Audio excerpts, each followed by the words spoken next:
Hallelujah, praise the lord. ఎలా ఉన్నారు? ప్రభు నామమున మీ అందరికీ వందనాలు. ఈరోజు మన దేవుడు మనకిచ్చే వాగ్దానం ఏంటిదో చూద్దామా? కీర్తనల గ్రంథము 59 అధ్యాయము మొదటి వచనం. Psalms 59:1. Deliver me from mine enemies, O my God. Defend me from them that rise up against me. నా దేవా, నా శత్రువుల చేతిలో నుండి నన్ను తప్పింపుము.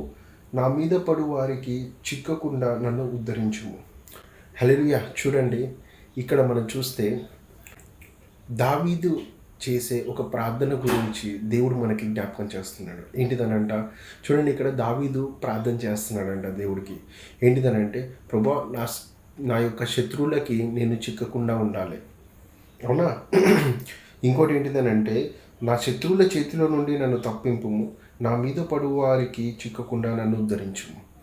అంటే ఇక్కడ స్పష్టంగా చెప్తున్నాడు, ఎవరైతే తన శత్రువులు ఉన్నారో తన చేతికి తను చిక్కకూడదంట. ఎవరైతే తన మీద పడుతున్నారో, అవునా, వారికి ఏంటిదనంట, చిక్కకుండా ఉండాలంట. అంటే ఇక్కడ దేవుడు చూడండి, దావీదు యొక్క ప్రార్థన విషయంలో మనం చూస్తే ప్రతి విషయంలో దావీదు దేవునిపైన ఆధారపడ్డాడంట. అంటే ఇక్కడ ఈ ప్రార్థన బట్టి మనకు అర్థమవుతుంది ఏంటంటే, మనము వేటి గురించి అయితే మనం భయపడతామో, చూడండి, ఎవరెవరైతే మనకి శత్రువులుగా ఉన్నారు, వ్యతిరేకులుగా ఉన్నారు, అవునా, పలానా వాళ్ళు ఇలా ఉన్నారు, అది ఇదని మనం అనుకుంటామో, అయితే ఇక్కడ దావీదు యొక్క ప్రార్థన ద్వారా మనకు అర్థమవుతుంది ఏంటిదని అంటే, మనము దేవునిపైన ఆధారపడి దేవుని గనక, ప్రభా, పలానా ఇప్పుడు ఈ శత్రువుల నుంచి నన్ను తప్పించు, ఈ శత్రువుల నుంచి నన్ను దూరంగా ఉంచు, పలానా అపవాదికి సంబంధించిన విషయాల నుంచి నాకు దూరంగా ఉంచు, అవి నా దగ్గర ఉండొద్దు, అవి ఏవి నా జీవితంలో పనిచేయడానికి వీల్లేదు, వాటి విషయము నేను ఆలోచించడానికి వీల్లేదు, వాటి వల్ల నా యొక్క ఆత్మీయ జీవితం కానీ నా యొక్క శారీరక జీవితం కానీ ఏది కానీ నేను కోల్పోవడానికి వీల్లేదు. కేవలము నేను నీలోనే ఆధారపడాలి, నీపైన ఆధారపడాలి, నీ యందు నమ్మకంగా ఉండాలి, నీలోనే బలంగా ఎదగాలి, నీ యందు విశ్వాసముతో ఉండాలి, నేను నా కుటుంబము నిరంతరము నీపైన నమ్మకంగా ఉండి ముందుకెళ్ళాలి అని చెప్పేసి మనం ఎప్పుడైతే విశ్వాసముతో దేవుణ్ణి అడుగుతామో ఖచ్చితంగా నెరవేర్చబడుతుందంట.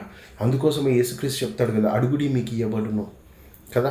అందుకోసమే ఏంటిదంటే, దావీదు యొక్క ప్రార్థన ద్వారా మనకి అర్థమవుతుంది ఏంటిదనంటే, మనము గనక మన యొక్క శత్రువులు కానీ మన బలహీనతలు కానీ మనకి ఏవైతే ఉన్నాయో, ఏవైతే అడ్డుగా ఉన్నాయో, ఏవైతే ఇబ్బందిగా ఉన్నాయో, వాటన్నిటిని తీసేయమని మనం గనక దేవుడిని అడిగితే, దేవుడు ఖచ్చితముగా అవి మన యందు తీసేసి మన పట్ల గొప్ప మేలులతో నింపి గొప్ప ఆశ్చర్యకార్యాలు చేసి మనని మన జీవితాన్ని ముందుకు నడిపిస్తాడంట. అందుకోసమే విశ్వాసముతో ఆయన్ని మనం అడుగుదాము, నమ్మకంగా ఉందాము, ఆయన యందు నమ్మకంతో ముందుకెళ్దాము. దేవుడు మన పట్ల గొప్ప కార్యాలు చేయును గాక. ఆమేన్.